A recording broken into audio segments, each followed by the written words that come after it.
சிறிய ஃபார்மர்ஸ் எல்லாம் இருப்பாங்க. அவங்கள வந்து ஒன்றா சேர்ந்து எப்படி பெரிய லெவலில் பண்ணுறதுக்கு அவங்களுக்கான வழிகாட்டுதல் அது ஒரு டிபார்ட்மெண்ட். நீங்கள் எஃபிஓ பார்த்தீங்கன்னா நிறைய பேர் இருக்காங்க, ஆனால் 50% தான் ரெஜிஸ்டர்டாக இருக்காங்க. ஒரு 5000 மக்கள் தான் வந்து ரெஜிஸ்டர்ட் எஃபிஓஸ் இருக்காங்க இந்தியாவில். இப்போ பெல்லாரி போனீங்கன்னா கிட்டத்தட்ட 100லேருந்து 200 மேனுஃபேக்சரர்ஸ் ஜீன்ஸ் மட்டும் மேனுஃபேக்சர் பண்ணுறாங்க.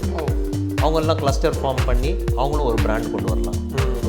இப்போ வியாபாரத்தை நான் வெளிநாட்டுக்கு கொண்டு போகிறதுக்கும் இல்லை வெளிநாட்டில் இருக்கிற வியாபாரத்தை இந்தியாவுக்கு கொண்டு வரதுக்கான ஒரு பிளாட்ஃபார்ம் வந்து ரிஃபா சேம்பர் ஆஃப் காமர்ஸில் ஒரு டிபார்ட்மெண்ட் இருக்குது, international business. Any chamber of commerce காசு கொடுக்காது, காசுக்கான வழியை அந்த கனெக்ட் எல்லாம் கொடுக்கும், அது பண்ணும். ஹாய், ஹலோ நண்பர்களே, இது புதிய பரிமாணம் வழங்கும் உங்களுக்காக நிகழ்வு. நண்பர்களே, பல்வேறு துறை சார்ந்த முக்கிய பிரமுகர்களை நம்ம சந்திச்சுட்டு வர்றோம்.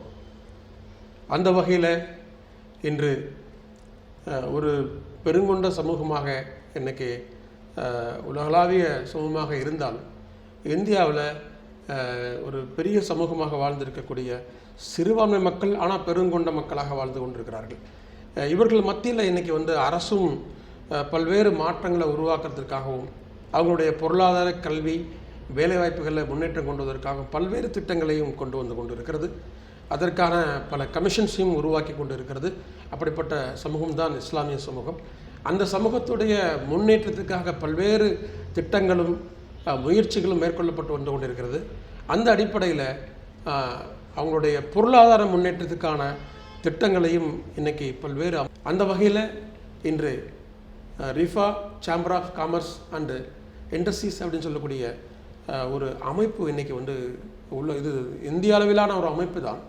தமிழகத்தில் இன்றைக்கி வந்து தொழில் முனைவோர்களை உருவாக்குவதும் தொழில் செய்து கொண்டு இருக்கிறவர்களை ஒருங்கிணைப்பதும் அவங்களுடைய ஒரு யூனிட்டியான ஒரு அமைப்பை உருவாக்கி இன்றைக்கி வந்து மிக வேகமாக மக்களும் செல்வாக்கு பெற்றக்கூடிய ஒரு அமைப்பாக உருவாக்கி கொண்டு வந்திருக்கிறது. அந்த அமைப்புடைய தமிழ்நாடு உடைய தலைவர் தான் நம்ம சந்திக்க இருக்கிறோம். அஸ்ஸலாமு அலைக்கும். வலைக்கம் அஸ்ஸலாம் வரஹ்மத்துல்லாஹி வபரகாத்துஹு. மிக்க நன்றி. உங்களுடைய நேரம் இதில் வந்து எங்களுடைய நேயர்களுக்காக உங்களுடைய நேரம் ஒதுக்கி வந்தது. இன்றைக்கி வந்து எல்லா வகையிலும் முன்னேறணும்னு சொல்லி மக்கள் விரும்புகிறாங்க. எல்லோரும் பொருளாதார நிலையிலையும் சரி தொழிலையும் சரி நல்ல வளம் பெறணும் நலம் பெறணும்னு விரும்புகிறாங்க. ஆனால் அதுக்கான முயற்சிகள் வந்து அவங்கவுங்க வட்டத்துக்குள்ளே இருக்கிறாங்க.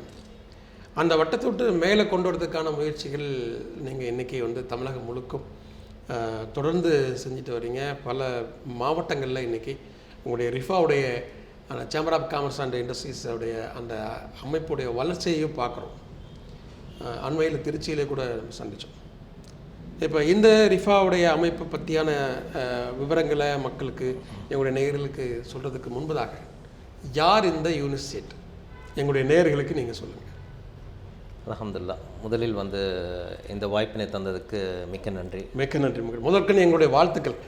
புதிய பரிமாணம் சார்பில் உங்களுடைய பணிகளுக்கும் உங்கள் சார்ந்த இன்றைக்கி வளர்ச்சி பெறக்கூடிய புதிய தொழில் முனைவோர்களுக்கும் எங்களுடைய வாழ்த்துக்கள்.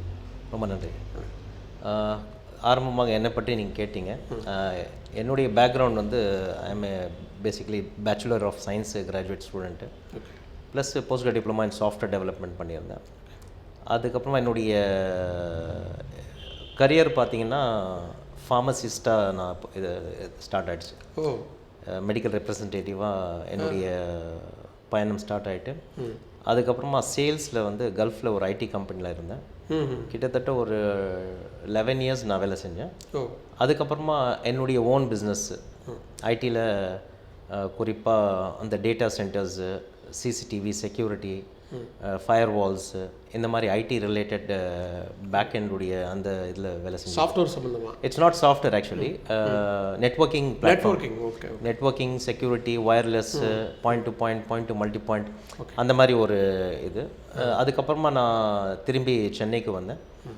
சென்னையில் நாங்கள் அப்பேரல்ஸ்ன்ட்டு சேட் ஃபேஷன்ஸ்ன்ட்டு ஒரு அப்பேரல்ஸ் அதுவும் ரன் பண்ணிகிட்ருக்கோம். Plus prime property management property management அதுவும் பண்ணிகிட்ருக்கோம். இது ஒரு சிறிய பிஸ்னஸ் ப்ரொஃபைல் என்னுடையது. சரி. ப்ளஸ் நான் வந்து எஸ்ஏபி கன்சல்டண்ட்டும் இருந்திருக்கேன் நான். ஆமாம், அதையும் பண்ணியிருக்கேன். அல்ஹம்துலில்லாஹ். மிக சிறப்பு, மிக சிறப்பு.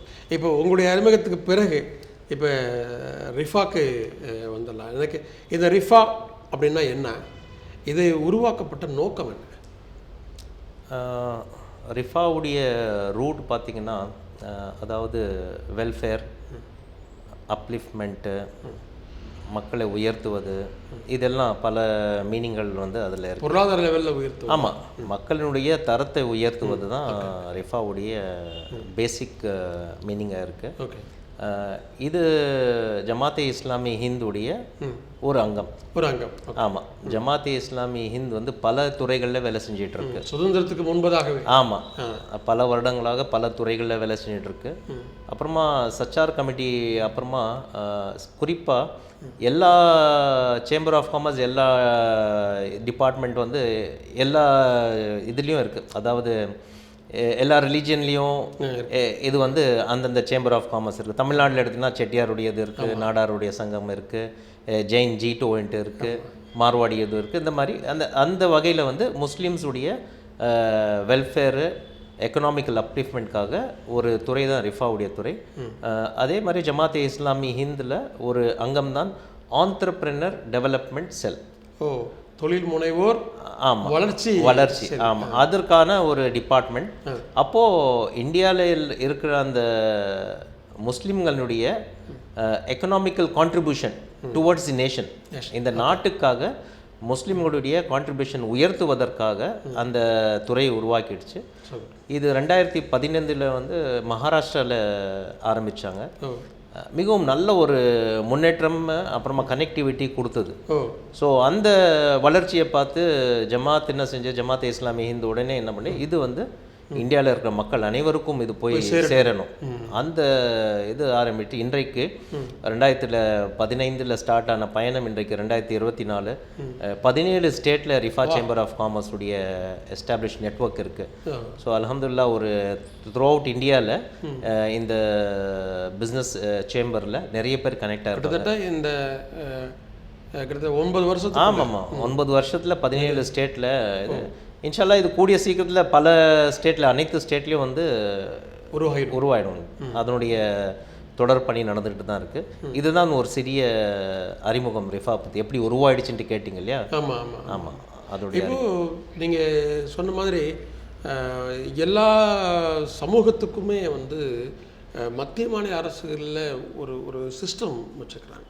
நீங்கள் கூட இப்போ சச்சார் கமிட்டி விஷயம் கூட நீங்கள் சொன்னீங்க. அவங்களில் மிக முக்கியமாக பார்க்கும்போது பொருளாதாரம் வந்தால் கல்வியும் சேர்ந்து வளருங்கிறதையும் ஒரு பதிவு செஞ்சு வச்சுருந்தாங்க. எக்கனாமிக் உருவாயிட்டாலே அவங்க ஸ்டேட்டஸ் மட்டும் இல்லை, அவங்களுடைய 3 விதமான இது கிடச்சிருந்தாங்க. அவங்க அந்த பொருளாதாரம் உயர்ந்துடும், கல்வி வந்துடும், அரசியல் அதிகாரமும் வந்துடுங்கிற விஷயத்தையும் மறைமுகமாக அதில் பதிவு செய்து வச்சுருந்தாங்க. அதுக்கு சோர்ஸ் பேஸ்டு வந்து எக்கனாமிக்கு அப்படின்னு சொல்லியிருந்தாங்க. அதுக்காக மத்திய அரசு நிறைய திட்டங்களையும் கொண்டு வந்திருக்கு. இதில் வந்திருக்கு. அந்த திட்டத்துடைய பேஸில் நீங்கள் ஆரம்பிக்கப்பட்டிருக்கிறதா, அல்லது வந்து பொதுப்படையான இஸ்லாம் மார்க்கம் சார்ந்து ஆரம்பிக்கப்பட்டிருக்கிறதா? ஆக்சுவலி ஜமாத்தே இஸ்லாமி ஹிந்த் வந்துட்டு இந்த இகாமத்தை தீன்னுவாங்க. இந்த தீனை மேலோங்குவதற்காகவும் நிலைநாட்டுவதற்காகவும் தான் வந்து ஜமாத்தே இஸ்லாமி ஹிந்துடைய பணிகள் அனைத்தும் இருக்குது. அந்த தீன் நிலைநாட்டுவதற்கு இந்த பொருளாதாரம் மிகவும் முக்கியமான ஒன்று. ஸோ அப்போது தாவா பணி மாதிரி, எஜுகேஷன் மாதிரி பொருளாதாரம் வந்து ஒரு முக்கியமான ஒரு துறை. அதனுடைய அடிப்படையில் தான் வந்து அந்த பொருளாதாரத்துறை வந்து நிறுவப்பட்டது. இப்போ கவர்மெண்ட் இது பார்த்திங்கன்னா, கவர்மெண்ட்டே வந்து நீங்கள் சொன்னீங்களா, பல சமுதாயம் சார்ந்த சேம்பர் ஆஃப் காமர்ஸ் வந்து இந்தியாவில், உலகத்தில் பல நாடுகளில் இருக்குது. அப்போது கவர்மெண்ட் வந்து அது என்கரேஜ் பண்ணுறாங்க. ஏன்னா அந்த சமுதாயத்துடைய பிஸ்னஸுடைய ரிக்குவயர்மெண்ட்டு, அவங்களுடைய தேவைகள், அவங்களுக்கு எந்த மாதிரி ஒரு பாலிசி கொண்டு வரணுந்தா அவங்களுடைய சமுதாயம் வளருமோ, இந்த நாட்டுக்கு எக்கனாமிக்கல், இன்றைக்கி 5 trillion எக்கனாமின்ட்டு பேசுகிறோம். அப்போ அதுக்கு என்ன பண்ணணும், நம்மக்கிட்டேருந்து போக வேண்டிய ஒரு ரூட் நான் தனிநபராக போக முடியாது. அப்போது ஒரு சமூகமாக சேர்ந்து ஒரு சேம்பர் ஆஃப் காமர்ஸ்குள்ளே இந்த பிஸ்னஸ்மேன் அனைத்தும் வந்துட்டு ஒன்றா கூடும்போது இவர்கள் மூலியமாக கவர்மெண்ட்டுக்கு இந்த செய்தியை கொண்டு சேர்ப்பதற்கான ஒரு நல்ல ஒரு பிளாட்ஃபார்ம் இருக்குது. அது கவர்மெண்ட் வந்து ரொம்ப என்கரேஜ் பண்ணுறாங்க. உங்களுடைய இந்த ரிஃபாவுடைய அந்த சிஸ்டமேட்டிக் பிளான் என்ன? இப்போது இது பார்த்தீங்கன்னா ஆல் ஓவர் இந்தியாவில் அட்வைசரி கவுன்சில்ன்ட்டு இருக்குது. அதில் ஒரு டீம் இருக்குது. த்ரூ அவுட் இந்தியாவிலேருந்து ஒரு டீம் இருக்குது. அது ஒரு பாடி. அதுதான் வந்து பாலிசிஸ் எல்லாம் டிஃபைன் பண்ணும். அதுக்கப்புறமா ஒவ்வொரு ஸ்டேட்டுக்கும் ஒரு பிரசிடென்ட்ஸ் இருக்காங்க. அப்புறமா ஜோன் பிரசிடென்ட்ஸ் இருக்காங்க. ஒரு 4-5 ஸ்டேட் சேர்த்து வந்தால் ஒரு ஜோன் மாதிரி ஃபார்ம் பண்ணி த்ரூ அவுட் இந்தியாவில் 4 ஜோனல் பிரசிடென்ட்ஸ் இருக்காங்க. இது வந்து அட்மினிஸ்ட்ரேஷன். பாலிசி மேக்கிங்கில் பார்த்தீங்கன்னா நம்மளுடைய டிபார்ட்மெண்ட்ஸ் இருக்குது. அந்த டிபார்ட்மெண்ட்ஸ் என்னன்னு பார்த்தீங்கன்னா, ஒன்று குறிப்பாக ஆண்டர்பிரினர்ஷிப் டெவலப்மெண்ட். இந்த இதற்காக உருவாக்குவதற்கு, வழிகாட்டுவதற்கு, அடுத்த கட்ட முயற்சிக்கு, இல்லை வரக்கூடிய டெக்னாலஜியை பற்றி பேசுகிறதுக்கான ஒரு டிபார்ட்மெண்ட் இருக்குது. அவங்க ரெகுலராக இதோடைய ப்ரோக்ராம்ஸு, சார்ட்ஸு அதெல்லாம் தனியாக இருக்குது. இது ஒன்று. இரண்டாவது முக்கியமாக ஒரு சேம்பர் ஆஃப் காமர்ஸ்னாவே அதில் மக்கள் அந்த பிஸ்னஸ் மேன் எல்லாம் ஒன்றா கூட்டுறது நெட்வொர்க்கிங்னுவாங்க. ஆமாம், நெட்வொர்க்கிங்ன்ட்டு ஒரு டிபார்ட்மெண்ட் இருக்குது. அவங்க நெட்வொர்க்கிங் அண்ட் ஈவெண்ட்ஸ், இவங்களுடைய வேலையை வந்து இந்த 1 இயரில் இப்போது மார்ச் முடிஞ்ச உடனே இந்த 1 இயர் கேலண்டர் ப்ரிப்பேர் பண்ணுவாங்க. அப்போது ஆல் ஓவர் இந்தியாவில் எங்கெங்கெல்லாம் வந்து நெட்வொர்க்கிங் மீட் நடக்க போகுது, எங்கெல்லாம் வந்து ஈவெண்ட்ஸ் நடக்க போகிறத ஒரு கேலண்டர் வந்து ஆல் ஓவர் இந்தியா நமக்கு 1 இயருக்கு பிளானிங் வந்து அனைத்து ஸ்டேட்லேருந்து ஒரு பிளானிங் வந்துடும். ஸோ முன்கூட்டியே அது திட்டமிடுறதுக்கு அது ஒரு டிபார்ட்மெண்ட். மூணாவது ஒரு டிபார்ட்மெண்ட் நீங்கள் சொன்னீங்க இல்லையா, கவர்மெண்ட் இதெல்லாம் இருக்குது. கிளஸ்டர்ன்ட்டு ஒரு டிபார்ட்மெண்ட் இருக்குது. அதில் FPO இருக்குது. இந்த ஃபார்மர்ஸ் இது இருக்கு இல்லையா, அவங்கள ஒன்றா கூட்டிகிட்டு 1-2 பேர் சின்ன சின்ன ஃபார்ம் லேண்ட் வச்சுருப்பாங்க. அவங்கள ஒன்றா ஒரு கிளஸ்டர் ஃபார்ம் பண்ணி அதில் கவர்மெண்ட்டுடைய எய்டு இருக்குது, கவர்மெண்ட் ஃபண்ட்ஸும் கொடுக்குறாங்க. அதன் மூலியமாக ரிஃபா என்ன பண்ணுது, அங்கங்கே கிளஸ்டர் ஃபார்ம் பண்ணுது. கூட்டு பண்ணை விவசாயம். ஆமாம், கூட்டு பண்ணை விவசாயம், அது FPOன்னுவாங்க. அந்த இதுக்கு கவர்மெண்ட் நிறைய பாலிசிஸ் இருக்குது. சென்ட்ரல்லையும் அதற்கான சப்சிடி இருக்குது, ஸ்டேட்லேயும் இருக்குது. ஸோ இந்த கவர்மெண்ட்டுடைய சப்சிடியை வச்சு நாம் எப்படி அந்த கிளஸ்டரிங் ஃபார்ம் பண்ணி அடுத்த கட்டத்துக்கு கொண்டு போகிறதுக்கு, அதாவது சிறிய ஃபார்மர்ஸ் எல்லாம் இருப்பாங்க, அவங்கள வந்து ஒன்றா சேர்ந்து எப்படி பெரிய லெவலில் பண்ணுறதுக்கு அவங்களுக்கான வழிகாட்டுதல், அது ஒரு டிபார்ட்மெண்ட் இருக்குது. இதை நீங்கள் தொடங்கிட்டீங்களா? அது அந்த தொடங்கி செயல்பாட்டில் இருக்கா? செயல்பாட்டை உருவாக்குறதுக்கான திட்டமாக இருக்குதா? இல்லை, உருவாகி மகாராஷ்டிராவில் 2-3 ப்ராஜெக்ட் முடிஞ்சிச்சு. கர்நாடகாவில் 2 ப்ராஜெக்ட் பண்ணிட்டோம். இப்போ ஆந்திராவில் லான்ச் பண்ண போகிறோம். தமிழ்நாட்டிலையும் அதற்கான ஏற்பாடுகள் நடந்து கொண்டே இருக்கின்றன. ஸோ அதையும் வந்து போயிட்டு இருக்கு, அல்ஹம்துலில்லாஹ். நீங்கள் FPO பார்த்தீங்கன்னா நிறைய பேர் இருக்காங்க, ஆனால் 50% தான் ரெஜிஸ்டர்டாக இருக்காங்க. ஒரு 5000 மக்கள் தான் வந்து ரெஜிஸ்டர்ட் FPOs இருக்காங்க இந்தியாவில். சரி. அப்போது அதற்கான அவென்யூஸ் நிறைய இருக்குது, ஆனால் மக்களுக்கு தெரியல. அதற்கான வழிகாட்டுதல், ஏன்னா ஒரு 25-30 பேர் ஒன்றா சேர்த்து ஒரு கிளஸ்டர் ஃபார்ம் பண்ணுறது சாதாரண விஷயம் இல்லை. ஸோ அதற்கான முயற்சி நடந்துகிட்டு இருக்கு, மிகவும் சிறப்பாக செயல்படுறாங்க. இப்போ நீங்கள் கிளஸ்டர்னு சொல்ல வருவீங்கன்னா, மற்ற தொழில் மாதிரி விவசாயம் கிடையாது. ஒரு ஏரியாவில் இருந்து இன்னொரு ஏரியாவை அந்த நிலத்தை கடத்தி கொண்டு போக முடியாது. அப்போ கிளஸ்டருங்கிற கொண்டு போகும்போது ஒரே ஏரியாவை சரௌண்டிங்கில் அவங்களுக்கு நிலங்கள் தேவைப்படும். இப்போ ஒரு இடத்துல ஒரு கிராமம் இருக்குது, அல்லது ஒரு பஞ்சாயத்து இருக்குது அப்படின்னு சொன்னால், ஒருத்தர் 100 ஏக்கர் வச்சுருப்பார், ஒருத்தர் 10 ஏக்கர் வச்சுருப்பார், ஒருத்தர் 5 ஏக்கர் வச்சுருப்பார், ஒருத்தர் 2 ஏக்கர் வச்சுருப்பார், ஒருத்தர் 30 ஏக்கர் வச்சுருப்பார். இப்படி வச்சுருப்பாங்க. ஆனால் தனித்தனியாக இருக்கும். ஒருத்தர் நல்லா பம்பு வச்சு நல்லா செழிப்பாக பண்ணிகிட்ருப்பார், ஒருத்தருக்கு விவசாயத்தை அந்த மலையை நம்பி இருப்பார். இப்படி இருக்குது. குடிகளை கிளஸ்டர் பண்ணுறது ஈஸியாக இருக்கும். அதில் வந்து கூட்டு பண்ண விவசாய முறையில் அது அடுக்கு முறைகளுடைய விவசாய அமைப்புன்னு சொல்லிட்டு கலாம் சாப் கூட அதுக்கான திட்டத்தை வந்து வரைவு கொடுத்துருக்காரு. அது செயல்பாட்டு ரூபத்தில் கவர்மெண்ட்டுடைய கிடப்பில் இருக்குது, செயல்பாட்டு ரூபத்தில் இல்லை. இப்போ நீங்கள் கிளஸ்டர் அப்படின்னு கொண்டு வரும்போது இந்த அடுக்குமுறை விவசாய பண்ணை முறையா, அல்லது தூரமாக இருக்கக்கூடிய விவசாயம், இப்போ திருச்சியில் ஒரு ஆள், கோயம்புத்தூரில் ஒரு ஆள், இது கிளஸ்டருக்குள்ளே வர வாய்ப்பு இருக்கா? அல்லது ஒரு ஏரியாவுடைய விவசாயிகளை கிளஸ்டர் பண்ணுறீங்களா? ஒரு ஏரியாவில் விவசாயிங்களை மட்டும்தான் கிளஸ்டர் பண்ணுறோம். இது நான் சொல்கிறது FPO ஒரு இது, அது ஒரு ஏரியாவில் இருக்கிற, இப்போ 25 ஏக்கர் ஒருத்தர் வச்சுருக்காரு. அவருக்கு என்ன ஆகுது, பர்ச்சேஸ் மெட்டீரியல்ஸ் வந்து காஸ்ட் கம்மியாகுது, ஏன்னா பல்காக வாங்குறாரு. லாஜிஸ்டிக்ஸும் காஸ்ட் கம்மியாகுது. இதே மாதிரி ஒரு சேல் பண்ண போகும்போது ஒரு பெரிய லார்ஜ் அமௌண்ட்டில் அவருக்கு வந்து மார்க்கெட்டில் வந்து போகக்கூடிய ஒரு வாய்ப்பு இருக்குது. அப்போது அவர்கிட்ட நிறைய ஸ்டாக் இருக்குன்றது நிறைய பேர் வருவாங்க. இப்போ ஆப்பர்ச்சுனிட்டி எல்லாம் அவருக்கு தான் இருக்குது. ஆனால் இந்த 1 ஏக்கர் 2 ஏக்கர் 5 ஏக்கர் வச்சவங்களுக்கு வந்து காஸ்ட்டும் ஜாஸ்தி. ஆமாம். 2 ஏக்கருக்கு தேவையான பொருள் வாங்கணும்னா அது எக்ஸ்பென்சிவ். அது அந்த பொருளை கொண்டு போய் மார்க்கெட் கொண்டு போகிறதுக்கு லாஜிஸ்டிக்ஸ் காஸ்ட்டு.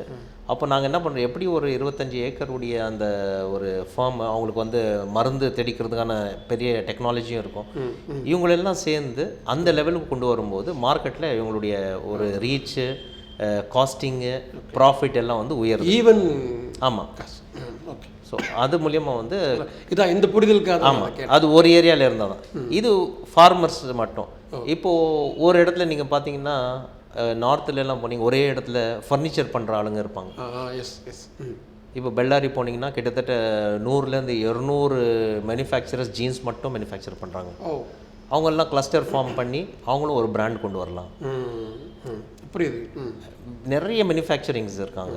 ஸோ அந்த மாதிரி கிளஸ்டரிங் வந்து எனி ஃபீல்ட், ஆனால் ஒரே துறையாக இருக்கணும். அவ்வளோ மார்க்கெட்டிங் கிளஸ்டர் அதுதானே. Market product customer. கஸ்டமர். ஆமாம். ஸோ ஒரே இப்போ ஜீன்ஸ் மேனுஃபேக்சர் பண்ணால் அவங்கெல்லாம் ஒரு கிளஸ்டராக ஃபார்ம் பண்ணலாம். ஃபர்னிச்சர்னால் அவங்க ஒரு கிளஸ்டராக ஃபார்ம் பண்ணலாம். அந்த மாதிரி பல கிளஸ்டரிங் ஃபார்ம் பண்ணலாம். அதில் பெரியவங்க சின்னவங்க எல்லாம் மிக்சிங். ஆமாம், மிக்ஸ் ஆகிட்டு ஒரு பெரிய லெவலில் பண்ணுறதுக்கான நல்ல ஒரு சூழல் வாய்ப்பு கவர்மெண்ட்டுடைய இதில் ஸ்கீம்ஸ்லேயும் இருக்குது. ஸ்டேட்லேயும் இருக்குது, சென்ட்ரல்லையும் இருக்குது. இதுதான் அந்த கிளஸ்டருடைய கிளஸ்டர். இன்னொரு துறை என்ன இருக்குன்னா இன்டர்நேஷ்னல் பிஸ்னஸ். இது மிகவும் ஒரு அற்புதமான ஒரு வாய்ப்பு. அதாவது இங்கே இருக்கிற வியாபாரத்தை நான் வெளிநாட்டுக்கு கொண்டு போகிறதுக்கோ இல்லை வெளிநாட்டில் இருக்கிற வியாபாரத்தை இந்தியாவுக்கு கொண்டு வரதுக்கான ஒரு பிளாட்ஃபார்ம் வந்து ரிஃபா சேம்பர் ஆஃப் காமர்ஸில் ஒரு டிபார்ட்மெண்ட் இருக்குது, இன்டர்நேஷ்னல் பிஸ்னஸ். ஸோ இதில் கிட்டத்தட்ட இப்போ நீங்கள் ஒரு வருஷத்துலேயே நாங்கள் 5-6 இன்டர்நேஷ்னல் பிஸ்னஸில் பார்ட்டிசிபேட் பண்ணியிருக்கோம், மக்களை கொண்டு போயிருக்கோம். அங்கே லோக்கலி அவங்களுக்கு நெட்வொர்க் பிஸ்னஸ் மீட்டிங் நடத்தியிருக்கோம். இன்றைக்கு மக்கள் ரியாதில் இருக்காங்க. ரியாதில் வந்து ஆமாம், இந்த நேரத்தில் ரியாதில் மக்கள் போயிருக்காங்க. இங்கேருந்து சில பிஸ்னஸ் மேனை அங்கே ரியாதில் நடக்கிற கன்ஸ்ட்ரக்ஷன் அந்த எக்ஸ்போ இருக்கு இல்லையா, அந்த பிக் 5 எக்ஸ்போவில் பார்ட்டிசிபேட் பண்ணியிருக்காங்க. ஸோ டீம் கொண்டு போயிட்டுருக்காங்க. We have a travel partner also. So ரிஃபாலே வந்து ஒரு ட்ராவல் கம்பெனி இருக்குது, அவங்க ஒரு மெம்பர். அவங்களே வந்து கொண்டு வந்து ட்ராவல் பார்ட்னராக ரிஃபாவோட டைப் பண்ணி அது ஒரு சப்சிடி ப்ரைஸ் அவங்களுக்கு. ஸோ போகிறதுக்கு வர்றது அங்கே இருக்கிறதுங்கிறதுக்கான ஒரு கைட் கிடைக்குது, மக்களை கனெக்ட் பண்ணுறதுக்கு ஒரு கைடிங். ஆமாம். இப்போது 3 நாள் முன்னாடி ரியாதில் நடந்த பிஸ்னஸ் மீட்டில் 130 பேர் லோக்கல் பிஸ்னஸ் பார்ட்டிசிபேட் பண்ணியிருக்காங்க. லோக்கல் பிஸ்னஸ் பண்ணுற இந்தியன்ஸ். ஓகே. அவங்களும் இப்போ இவங்களும் வந்து ஒரு கனெக்ட் ஆவாங்க. ஆமாம், கனெக்ட் ஆவாங்க. அப்போது இங்கேருந்து பொருளுக்கு தேவைன்னா அங்கே அனுப்புறதுக்கு அங்கேருந்து இதுதான் கொண்டு வரணும். இந்த ட்ரேடிங்க்கு ஒரு பெரிய ஒரு சேனல் வரும். Very good. இதெல்லாம் நம்ம பார்க்கும்போது பெரிய ஒரு இது ஒரு முன்னிலை. ஆமாம். ஸோ எனக்கு வந்து கம்யூனிகேஷன் இல்லாமல், நெட்வொர்க் இல்லாமல் தான் நிறைய தொழில்கள் இன்னைக்கு வந்து. இன்னொரு துறை இருக்குது, ஃபைனான்ஸ் அண்ட் கம்ப்ளையன்சஸ் இருக்குது. அதாவது எனி சேம்பர் ஆஃப் காமர்ஸ் காசு கொடுக்காது, காசுக்கான வழியே அந்த கனெக்ட் எல்லாம் கொடுக்கும், அது பண்ணும். சரி. ஸோ ஆனால் இன்றைக்கு இருக்க கம்ப்ளையன்சஸ் இருக்குது இல்லையா, இப்போது இந்தியாவில் இருக்குது.